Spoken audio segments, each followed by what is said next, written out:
Find out how you can get involved and take action when severe weather threatens. And learn how Daytona Beach International Airport is just plain easy in more ways than just flying. And driving to beachside in Daytona is about to get a lot easier. I'll tell you about the overhaul plan for the Veterans Memorial Bridge, known to many as the Orange Avenue Bridge. Those news stories, special interest segments, and more coming right up on Volusia Magazine. Stay tuned.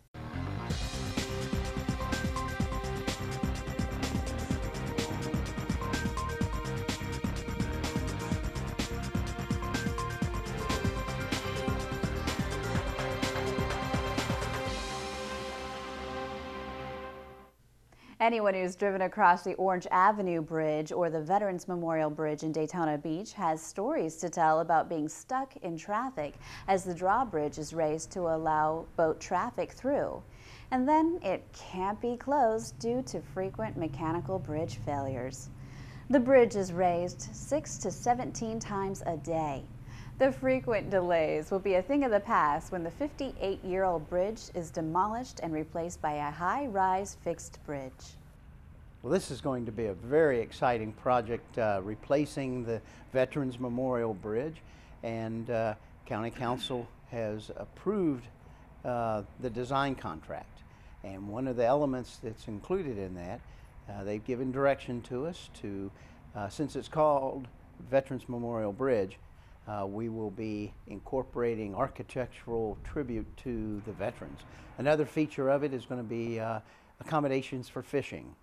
We're going to be looking at putting in fishing piers on either end of the bridge because you can no longer fish off of a high-rise bridge, and that's what this one will be. It'll be replacing the drawbridge, which is a very low-level bridge. It's a very exciting project, and we're going to involve the community very heavily. In late 2014, the county will solicit bids for the construction estimated to cost as much as $40 million. Funding has been secured from federal gas taxes. The money is part of a $40,000 million price tag for the new bridge, which is being paid for by the Florida Department of Transportation.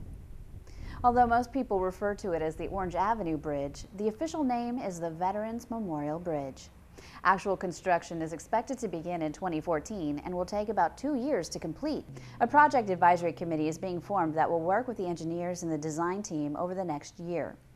Members will include representatives of local veterans, fishermen, pedestrians, bicyclists, and will include the disabled and handicapped.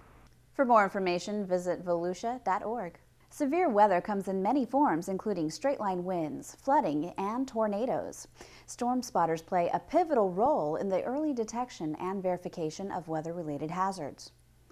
To obtain critical weather information, the National Weather Service established SKYWARN, a volunteer program with nearly 290,000 trained severe weather spotters. These volunteers help keep their local communities safe by providing timely and accurate reports of severe weather to the National Weather Service. Ryan Williams, Operations Manager for Volusia County Emergency Management, said since the program started in the 1970s, the National Weather Service has been able to issue more timely and accurate warnings for severe weather. If people don't get localized information, they won't take proper action. So when a storm spotter relays the information about a specific storm to the National Weather Service, that information then gets input into the alert and warning process and, among other things, prompts people to take action. The National Weather Service encourages anyone with an interest in public service and access to communications, such as a ham radio, to join the SKYWARN program. SKYWARN is the course that you go through to become a storm spotter. Once you go through that course, you'll actually get an identification card with some information about how to relay your weather reports. That program is part of a much broader program called Storm Ready, which is a much more comprehensive effort for preparedness regarding severe weather events across the county. Volusia County is certified as a storm-ready county by the National Weather Service. For more information on the upcoming training at the county's Emergency Management Division, you can call 386-254-1500.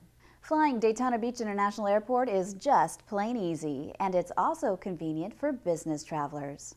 The airport has a complimentary business center that travelers can use, which is supported by the county's Economic Development Division.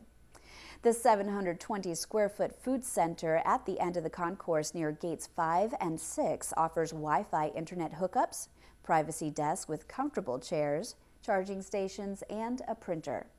But Steve Cook, Business Development Director for the airport, said there's much more that makes flying out of Daytona Beach convenient for business travelers.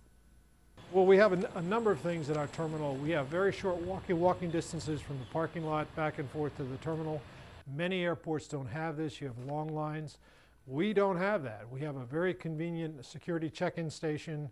The most modern equipment that the TSA has out there is available at our airport. We can get you through your security check-in easily, comfortably, in record time. If you have something that has to be surrendered to the TSA, we actually have a mailback system where we will send whatever the object is back to your home address at no cost to you. So we provide that. Down by the ticketing area, we have a weather and flight tracking kiosk, which is operated by Embry-Riddle, and that's open for the customer. You can see what the weather is and the destination that you're traveling to. We also have flight tracking, where if you know the flight number of the plane you're interested in, you can see exactly where it is in the system, when it's going to land, and so you have very, very exact information at your beck and call at Daytona Beach International Airport. Daytona Beach International Airport also has a conference room available for on-site business meetings.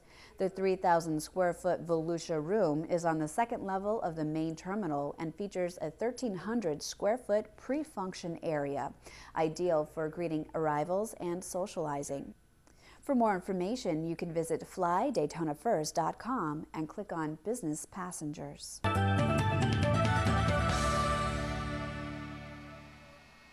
Hi, I'm Joyce Cusack, Volusia County Council Member at Large. As tough economic times continue, Volusia County residents and visitors are seeing the value of public transportation. During the last fiscal year, Votran had more than 3.5 million boardings.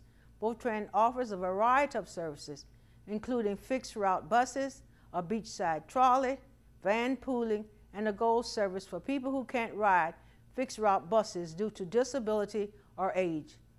At $1.25 a ride, Votran drives a great bargain. For more information about Votran, visit Votran.org. And now it's time to join Volusia Here and Now reporter Joanne Magley to find out what makes Volusia County so special.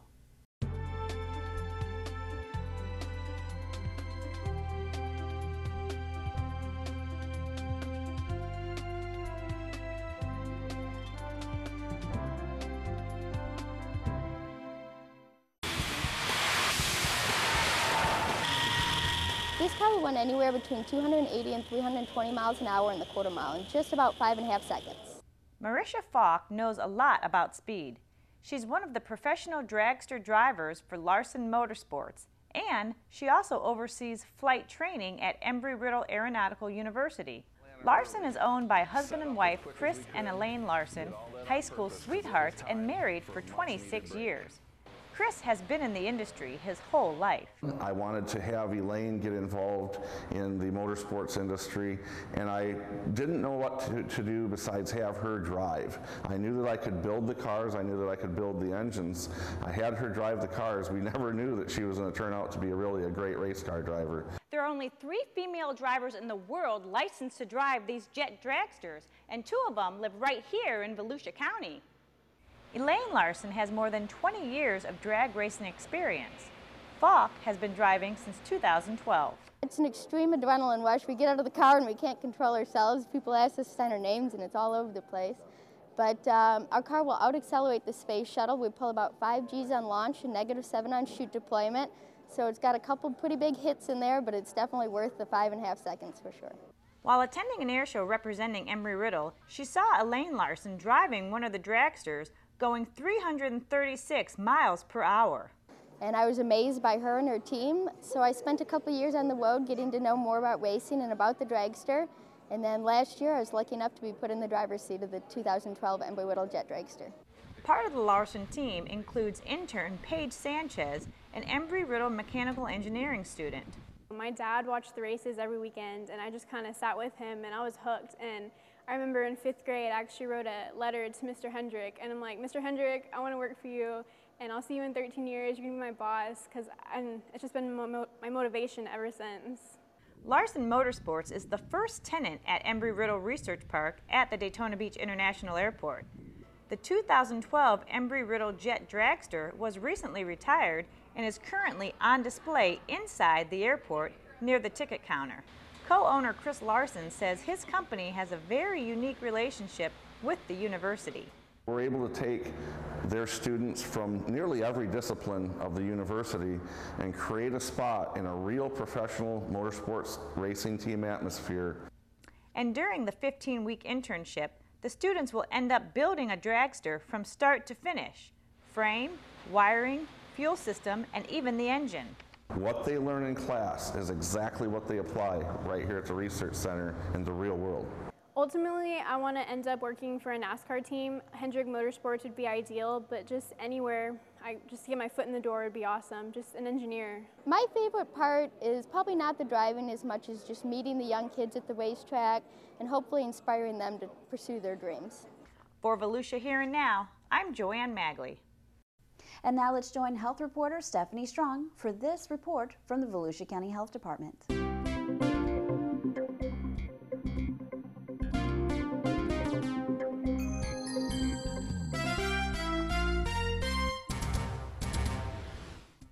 Teeth are very important for eating and talking and the way you look. Baby teeth help children speak clearly and chew food, and they serve as space keepers for the permanent teeth. Oral health is important. Good oral health is very important, especially for children, for their well-being. Interestingly, tooth decay is an infection. It's the most common infection in this country. And tooth decay results in pain, which can result in difficulty speaking, difficulty eating, difficulty focusing and learning at school. So oral health is extremely important for children's well-being. Tooth decay affects children in the United States more than any other chronic infectious disease. Untreated tooth decay causes pain and infections that may lead to problems such as eating, speaking, playing, and learning. Tooth decay is caused by bacteria or germs found in plaque.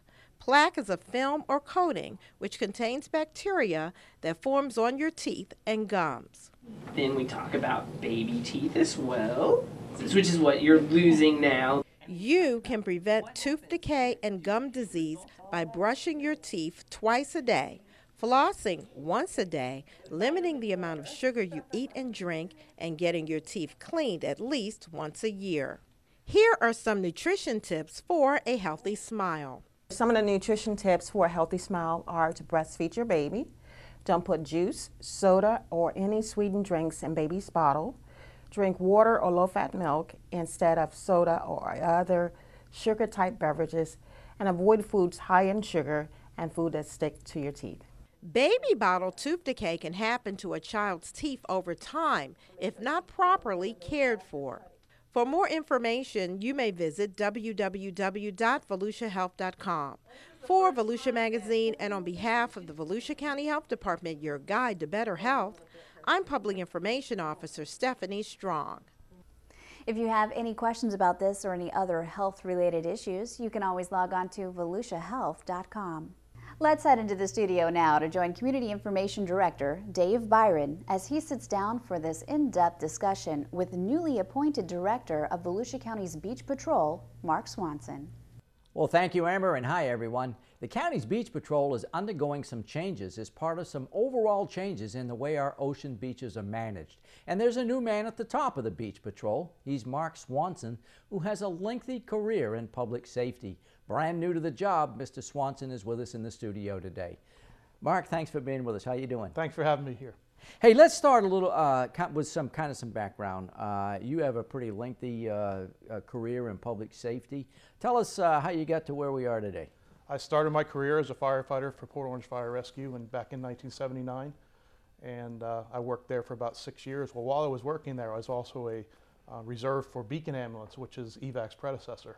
I remember and, it. Yes, and I worked there, and I was part-time while I was working my about 6-year career at Port Orange Fire. And I realized that I really wanted to focus more on the EMS side of it. So I left EMS and went to work at EVAC Ambulance in 1985.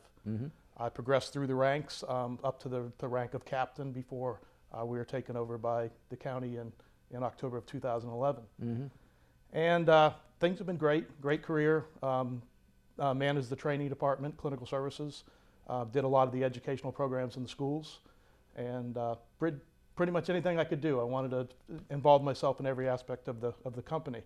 So we came over in 2011, worked for a year as a clinical services manager, and then this great opportunity to be the beach director came, and it's something that I've always wanted to do. I've focused my whole career in EMS, law enforcement, so that one day I would have a job like the beach director. So it's exciting, and I was really excited when I got selected, and I have a lot of good ideas and a lot of things that I want to bring to the table. Well, you know, Mark, in talking with County Manager Jim Deneen and the others on the selection committee, of course, this was a national search, and they found the right candidate right in our own backyard, so to speak. But one of the things that, you know, everyone said about your performance during this lengthy interview process is that your enthusiasm really stood out, and so obviously you're pumped up as you get ready for this job, huh? Yes, I want to hit the ground running, and want to make some great improvements. There's great personnel that work down there, and I just want to build on that. So obviously, you know, with the lengthy career that you've had in law enforcement and in public safety, I mean, that would seem to be good skill sets along with your managerial experience as you assume this new role. Right. You know, if you want to manage people and you want to lead people, you have to know what their job is. Right. And by me working in these positions throughout my career, I can bring to the table the fact that I've actually done what I'm managing them that they're doing right now. You know, obviously, you know, the beaches are very diverse. They are an experience kind of unique to each person that goes to the beach. I mean, some people like that high intensity kind of thing. They like to surf, you know. Other people like to go in a quiet area, read a book, catch some sun, maybe take a nap. So I guess that's what makes the beaches so dynamic is that you have to be all things to everyone. How do you view the beaches? I mean, what do you think about? Well, you know, Dave, a lot of people go to the beach for different reasons. Like you said, they like to go read a book. They might like to go down there and do some surfing, maybe some skimboarding, maybe just some relaxation with the family. The unique thing about beach safety is we have employees that are triple certified. Right. And they're lifeguards, law enforcement officers, and EMTs. Right. So we can cover all those areas on the beach, whether somebody's having a heart attack, whether somebody's having a problem out in the ocean, or if somebody is not doing what they should be doing on the beach, then we can control that as well. So it's very diverse, and it takes special people to do that job. I'm glad you mentioned that, Mark, because I don't think Volusia County Beach Patrol is unique. I think there are others that are triple certified, but not many, even across the world. I mean, that's a pretty specialized group of people that you have over there. Yes, it is.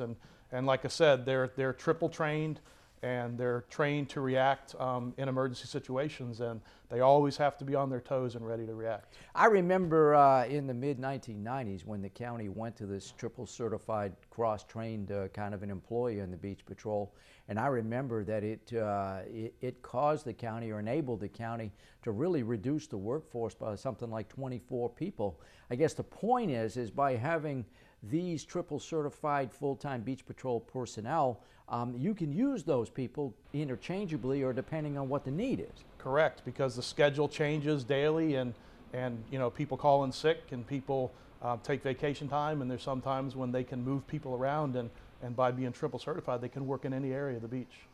You know, as we said at the opening of the interview, Mark, and it's been well publicized, and Mr. Deneen has said this many times, you know, the management of Volusia County beaches is always evolving. I know in the time that I've been with the county, it's constantly been a learning and evolving kind of process.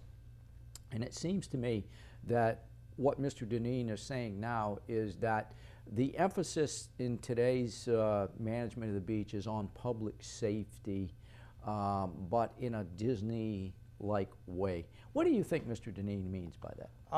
Disney, if you go to Disney, they're focused on customer service, making the customer happy, making the customer feel welcome, and reiterating to the customer that you want them to come back. So I feel that's important. I don't think that law enforcement is a primary focus on the beach. However, I think it is important. It's a good tool to have in your toolbox. And I think one of the things we're going to focus on is more customer service, still providing the ocean rescue aspect, providing EMS, and still having that law enforcement tool as well. But as I understand the dialogue that's taking place, obviously you need that law enforcement capability on the beach, but it's going to be maybe a little lower profile. Is that an accurate way to say it? Yes, law enforcement presence is important down there.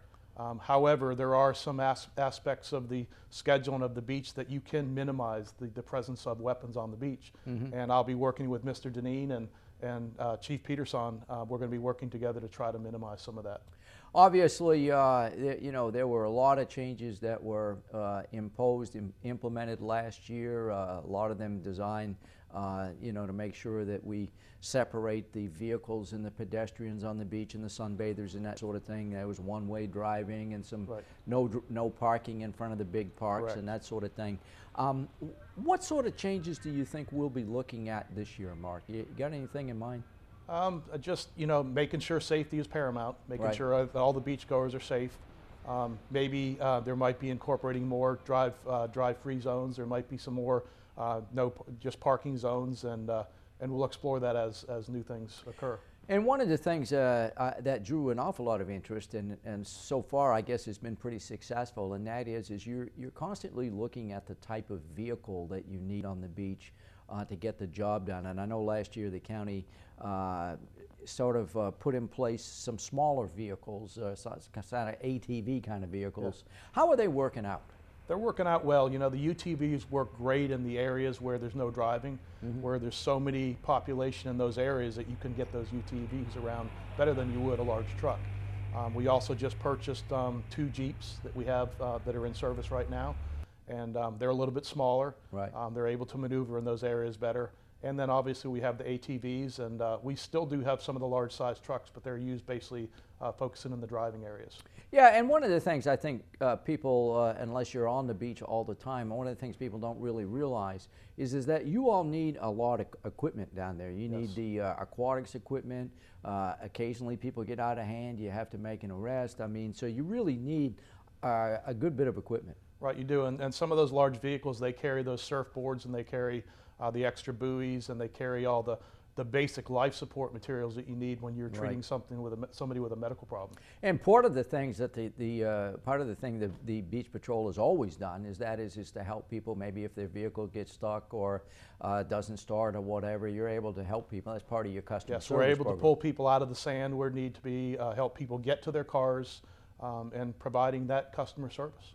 And of course we know that particularly in the north part of the beach, that sand can shift a lot, and it makes traversing that area difficult. So you do need, I guess, a variety of different vehicles. Right, you do. You have to change the drive lanes based on the tides, and just having those different size vehicles for different areas is very useful. As we just noted, you know, you haven't been on the job but just a few weeks, so you can't get everything done in a day. But as you look down the road, Mark, as to some of the things you've thought about and some of the things you'd like to try, what do you see down the road that you'd like to see on the beach? I see the beach full of visitors, happy visitors, safe visitors, and visitors are very willing to come back again, because the beach is an engine that drives the economy, and we always want to bring people back to the beach. So customer service is going to be key. And providing the services we need to provide. And of course, you know, we can't ignore the fact that the beach is a very, very sensitive ecosystem. And of course, you know, your role in protecting the plants and animals along the beach is paramount. Right, there is. We have the HCP plan that we have to adhere to, those areas, the conservation areas that people aren't allowed to drive in. Right. So we have to manage the HCP, we have to manage the tides, and we have to manage the traffic drive zones. So it's continuously going on all the time. Well, here it is, you know, we're in February, and the weather is phenomenal. Yes, it so is. really, beach season in Volusia County is about 365 days a year. Yes, and I have to say that since coming on, the beach patrol employees are amazing. To see the jobs that they do by changing hats at any point. They're great employees. They have a passion for what they do. And I'm really excited to get into the busy season because I'm going to really get to see what they do, and I'm excited about that. It takes a special person, and of course, you know, when you jump in that water to run out there and catch someone that might be struggling a little bit, the adrenaline really starts to flow. That's a very, very serious public safety responsibility. Yes, and I agree that people revert back to the way they're training, and that training tool is so important because in those stressful situations, those lifeguards and EMTs and law enforcement officers are going to react the way they're trained. And so that's a big focus as well, is making sure they receive the appropriate training. Well, Mark, the brand new director of the Volusia County Beach Patrol, it's great to have you with us, and congratulations. Thank you for having me here. It's been great, Dave. Our guest today, Mark Swanson. He's the new director of the Volusia County Beach Patrol. And with that, Amber, we'll go back to you. Thanks, Dave, and thank you for watching Volusia Magazine. If you have any questions about our program, just give us a call at any of the numbers you see listed here, or you can log on to volusia.org. You can also watch the show online. Just go to volusia.org and click on the Volusia Magazine icon. And did you know you can view the County Council meeting calendar there too? You'll find out about meeting dates, activities, special events, topics of interest, and how you can participate. In fact, on February 23rd at DeBerry Hall, you can join us for a free presentation by Master Naturalist Roger Fulton as he shares his passion for the outdoors, especially hiking, biking, and paddling right here in Volusia County. And last but not least, we hope you won't forget to listen to Volusia Today, Volusia County Government's public information radio broadcast. Volusia Today airs every Tuesday and Sunday mornings on the local radio stations you see on your screen. For Volusia Magazine, I'm Amber Patterson. See you next week.